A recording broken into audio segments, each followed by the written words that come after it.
Hello everyone, my name is Mansi Bhanot. स्वागत करती हूँ करंट अफेयर के एपिसोड नंबर 668 में। आज की तारीख है 26 मई 2020। हमारे दो चैनल्स हैं, पिनाकल और फ्रंटियर आईएएस। अगर अभी तक आपने हमें सब्सक्राइब नहीं किया तो सब्सक्राइब जरूर कीजिए। साथ में हमारा बेल आइकन प्रेस करना ना भूलिएगा ताकि हमारे लेटेस्ट अपडेट्स आप तक पहुंचते रहें। हमारी दो वेबसाइट्स हैं ssccglpinacle.com और baljeetdhaka.com। तो इन दोनों वेबसाइट्स को विजिट जरूर कीजिएगा। हमारा ये एपिसोड रोज सुबह 4 बजे जो है अवेलेबल हो जाता है। साथ में हर करंट अफेयर के एंड में क्विज डिस्कस किया जाता है, तो प्लीज उसको कमेंट सेक्शन में आंसर जरूर कीजिएगा। चलिए अब बात करते हैं प्रीवियस क्विज के क्वेश्चंस की। पहला प्रश्न जो आपसे पूछा गया था, दुनिया की सबसे ज्यादा कमाई करने वाली महिला एथलीट कौन बन गई हैं? तो इसका सही उत्तर है नाओमी ओसाका। दूसरा प्रश्न जो आपसे पूछा गया था, हुनर हाट 2020 की थीम क्या होगी? तो इसकी थीम है लोकल टू ग्लोबल। चलिए अब बात करते हैं आज के पहले प्रश्न की। एसएससी के अध्यक्ष बी.आर. शर्मा को किस राज्य केंद्र शासित प्रदेश के लोक सेवा आयोग के प्रमुख के रूप में नियुक्त किया गया है? तो इसका सही उत्तर है जम्मू कश्मीर। बी जो है इसका सही आंसर है। कर्मचारी चयन आयोग एसएससी के मौजूदा अध्यक्ष बी.आर. शर्मा को जम्मू कश्मीर लोक सेवा आयोग का अध्यक्ष नियुक्त किया गया है। शर्मा को अक्टूबर 2019 में एसएससी के अध्यक्ष के नियुक्त किया गया और केंद्र सरकार ने सेवानिवृत्त होने के बाद 30 अप्रैल 2020 को उन्हें 2 साल का सेवा विस्तार दिया था। एसएससी में 2 साल का सेवा विस्तार मिलने के 1 महीने के भीतर शर्मा ने पद से मुक्त करने का अनुरोध किया। जम्मू और कश्मीर के उपराज्यपाल गिरीश चंद्र मुर्मू ने उन्हें Jammu Kashmir public service commission का अध्यक्ष नियुक्त किया। अब आपको यहाँ पर याद दिला दूं, सीबीएसई के नए चेयरमैन कौन बने हैं? तो उसका सही उत्तर है मनोज आहूजा। तो वो भी आप ध्यान में रखिएगा। यहाँ पर आप देख सकते हैं इनकी तस्वीर। तो जम्मू कश्मीर में हाल ही में इनकी नियुक्ति की गई है। चलिए बात करते हैं प्रश्न नंबर 2 की। किस पूर्वोत्तर राज्य ने खेलों को उद्योग का दर्जा दिया है? तो इसका सही उत्तर है मिजोरम। तो मिजोरम ने ये दर्जा जो है खेलों को दिया है। मंत्रिमंडल ने खेल और युवा मामले के विभाग के प्रस्ताव खेल को उद्योग का दर्जा देने को मंजूरी दी। इससे राज्य में खेल और इससे जुड़े विभिन्न क्षेत्रों में बड़े पैमाने पर विकास की शुरुआत की जाएगी।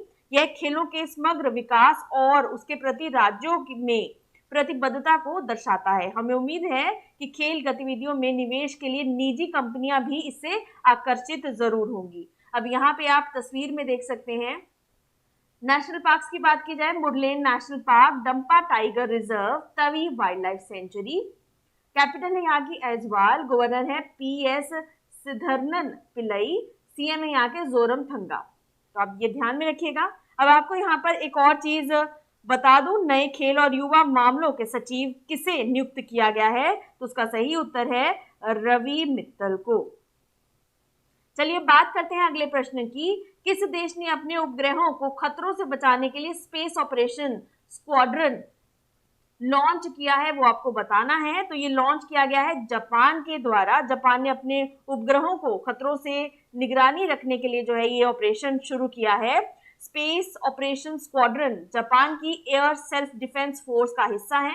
यूनिट की भूमिका मुख्य रूप से दुश्मन के हमलों या अंतरिक्ष मलबे से जापानी उपग्रहों की निगरानी और रक्षा करना है।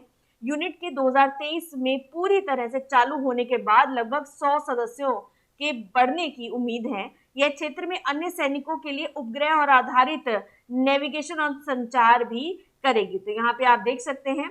अब यहाँ पे आपको रिवीजन के लिए बता दूं, मिशन पूर्वोदय के तहत भारत ने ओडिशा राज्य को स्टिल हब बनाने के लिए किस देश के साथ हाथ मिलाया है? तो उसका सही उत्तर भी जापान ही है। तो ये ध्यान में रखिएगा आप। चलिए अब यहाँ पर लोकेशन देख लेते हैं। जापान की कैपिटल है टोक्यो। करेंसी जो इस्तेमाल में लाई जाती है that is yen. Prime minister है शिंजो आबे। तो आप यहाँ देख सकते हैं सी ऑफ जापान इंपॉर्टेंट है, ध्यान में रखिएगा। चलिए अब बात करते हैं अगले प्रश्न की। भारत ने किस देश को सैन्य युद्ध खेल केंद्र स्थापित करने में मदद की है? इथोपिया, युगांडा, रवांडा या फिर सोमालिया?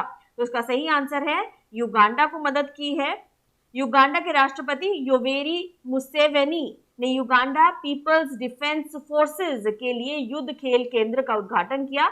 युद्ध का केंद्र जिंजा जिले के किमाका में युगांडा के वरिष्ठ कमांड और स्टाफ कॉलेज में शुरू किया गया है। अब यहाँ पे आपको रिवीजन के लिए बता देती हूँ, किस एनआरआई व्यापारी को युगांडा के सर्वोच्च नागरिक पुरस्कार से सम्मानित किया गया है? तो उसका सही आंसर है राजेश चपलोत। चलिए अब लोकेशन देख लेते हैं इस बार एक बार इसकी। यहाँ पे देखिए आप युगांडा देख सकते हैं, लेक विक्टोरिया के बिल्कुल बगल में है, तो ये ध्यान में रखिएगा। एक इम्पॉर्टेंट बात है कि इक्वेटर यहाँ से गुजरता है, तो ये चीज ध्यान में रखिएगा। कैपिटल यहाँ की कंपाला, करेंसी है युगांडन शीलिंग, तो ये आप ध्यान में रखिएगा। इक्वेटर लाइन पास कौन कौन सी कंट्री से होती है, तो उसके लिए ये युगांडा कंट्री आपको ध्यान में रखना जरूरी है। चलिए अगले क्वेश्चन की बात करते हैं, प्रश्न नंबर 5। दिग्गज खिलाड़ी बलबीर सिंह दोसांझ जिनका हाल ही में निधन हो गया, वे किस खेल से जुड़े थे? तो वो हॉकी से जुड़े हुए थे। यहाँ पे आप उनको तस्वीर में देख सकते हैं। पूर्व भारतीय हॉकी खिलाड़ी बलबीर सिंह दोसांझ का निधन हो गया एट द एज ऑफ 95। ठीक है, 95 ईयर्स की एज में इनका देहांत हो गया। बलबीर सीनियर को 1957 में भारत के चौथे सबसे बड़े नागरिक सम्मान पद्मश्री से सम्मानित किया गया, और इसके बाद 2015 में हॉकी इंडिया द्वारा major Dhyan Chand lifetime achievement award से भी इनको सम्मानित किया गया। वह 3 बार ओलंपिक स्वर्ण पदक जीतने वाले भारतीय हॉकी टीम का हिस्सा थे। London Olympic, Helsinki Olympic and Melbourne Olympic. Balbir Singh Dosanjh उन 16 लेजेंड में से एकमात्र भारतीय थे जिन्हें अंतर्राष्ट्रीय ओलंपिक समिति ने आधुनिक ओलंपिक इतिहास में चुना था। इसके अलावा उनके नाम पर ओलंपिक के पुरुष हॉकी फाइनल में एक व्यक्ति द्वारा सबसे अधिक गोल करने का भी रिकॉर्ड दर्ज है। चलिए अब बात करते हैं अगले प्रश्न की, प्रश्न नंबर 6। भारत में दवा अनुमोदन प्रक्रिया को सरल और शीघ्र करने के लिए गठित की गई उच्च स्तरीय समिति का प्रमुख कौन है? तो इसका सही आंसर है राजेश भूषण। बी जो है इसका सही आंसर है। केंद्र ने भारत में दवा अनुमोदन प्रक्रिया को सरल और शीघ्र बनाने के लिए 11 सदस्यीय उच्च स्तरीय समिति का गठन किया है, जिसको जो है राजेश भूषण स्वास्थ्य मंत्रालय की अध्यक्षता में इस स्तर को जो है गठित किया गया है। कोविड-19 महामारी के बीच दवा और चिकित्सा उपकरण के लिए वैश्विक मानकों को अपनाने के लिए भारत सरकार का स्वास्थ्य संयुक्त ड्रग कंट्रोलर समिति की सहायता इससे ये करेगा। अब चलिए बात करते हैं अगले प्रश्न की, प्रश्न नंबर 7। पेशेवर जापानी खिलाड़ी हाना किमुरा जिनका हाल ही में निधन हो गया, वे किस खेल से जुड़े थे? तो वो कुश्ती से जुड़े थे। यहाँ पे आप तस्वीर में देख सकते हैं, 22 वर्ष की ये पहलवान है। किमुरा ने 2016 में Japan pro wrestling junior plate में अपना पहला खिताब जीता और 2019 में स्टारडम में शामिल हुई। उनकी मौत का कारण अभी स्पष्ट नहीं हुआ है, लेकिन उनकी मां क्योको किमुरा भी एक जानी मानी पहलवान ही थी। चलिए बात करते हैं अगले प्रश्न की। ऑब्स्टेट्रिक फिस्टुला के अंत का अंतरराष्ट्रीय दिवस कब मनाया जाता है? तो इसका आंसर है 23 मई को यह मनाया जाता है। तो आपको ध्यान में रखना है, संयुक्त राष्ट्र ने ऑब्स्टेट्रिक फिस्टुला को समाप्त करने के लिए 23 मई को जो है अंतरराष्ट्रीय दिवस के रूप में मनाया। 2003 में संयुक्त राष्ट्र जनसंख्या कोष ने इसके लिए जो समाप्त करने के लिए इसका अभियान जो है शुरू किया। संयुक्त राष्ट्र ने 2013 से हर साल 23 मई को अंतरराष्ट्रीय दिवस की इसकी घोषणा की। थीम 2020 की है and gender inequality and and health inequalities and fistula now, तो ये जो है इसकी थीम है। अब चलिए बात करते हैं अगले प्रश्न की। किस राज्य ने हाल ही में सौर बाढ़ खेत संरक्षण कार्यक्रम शुरू किया है? तो ये जो शुरू किया गया है तमिलनाडु के द्वारा इसको शुरू किया गया है। तमिलनाडु सरकार ने केंद्रीय कृषि सुधार योजना के तहत अद्वितीय सौर बाढ़ खेत सुरक्षा कार्यक्रम को लागू करने के लिए प्रारंभिक कार्य शुरू कर दिया है। केंद्रीय कृषि सुधार योजना के तहत बिजली की बाढ़ बनाने के लिए लागत 50%, जिसमें बिजली पैदा करने वाले सौर पैनल स्थापित करना शामिल है। किसानों को सब्सिडी के रूप में ये प्रदान किया जाएगा। सब्सिडी का लाभ उठाने के लिए 2.18 लाख रुपीज से अधिक जो है सीमा तय की गई है। अब यहाँ पर आप लोकेशन देख सकते हैं, वर्ल्ड हेरिटेज साइट्स जो यहाँ पर है, monuments and Mahabalipuram, Chola temples, Nilgiri mountain railway line. National park की बात की जाए तो Indira Gandhi national park, Mudumalai national park, gulf Mannar marine national park. Capital है यहाँ की चेन्नई, गवर्नर है बनवारी लाल पुरोहित।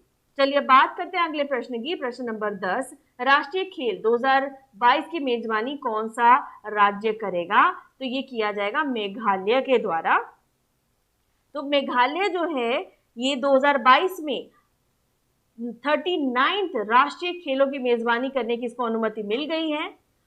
वर्ष 2022 में मेघालय राज्य की अपनी स्वर्ण जयंती भी मनाएगा। ये मेघालय कोविड-19 के कारण मौजूदा स्वास्थ्य परिदृश्य के बावजूद 2022 में राष्ट्रीय खेलों के तैयारी में अपना प्रयास जारी रखे हुए है। केंद्रीय सामाजिक न्याय और आधिकारिकता मंत्रालय ने राष्ट्रीय खेल 2022 की मेजबानी के लिए एक विकलांग अनुकूल स्टेडियम के निर्माण के लिए 200 करोड़ रुपए की मंजूरी भी दे दी है।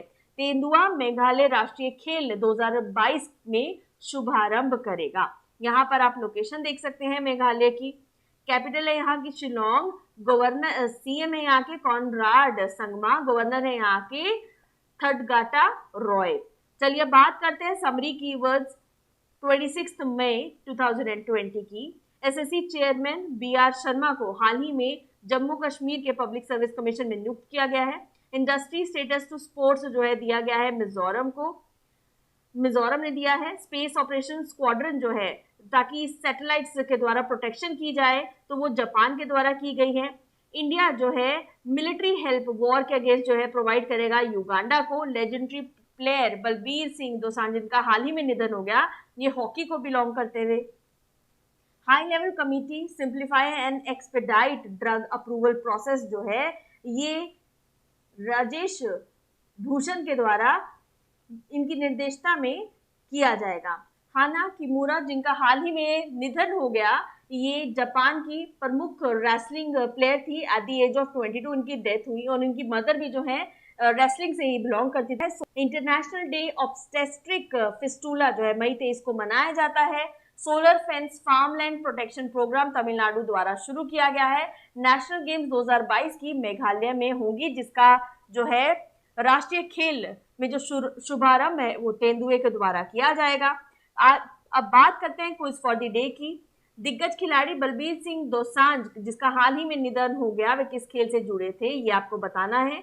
दूसरा प्रश्न है एसएससी के अध्यक्ष बीआर शर्मा को किस राज्य केंद्र शासित प्रदेश के लोक सेवा आयोग के प्रमुख के रूप में नियुक्त किया गया है। आप सभी आंसर जो है कमेंट सेक्शन में लिखकर बता सकते हैं। साथ ही साथ हमारा बेल आइकन प्रेस करना ना भूलिएगा और इस लेक्चर को जितना हो सके शेयर जरूर कीजिए ताकि इसकी रीच को जो है और बढ़ाया जा सके। Thank you so much. Stay safe.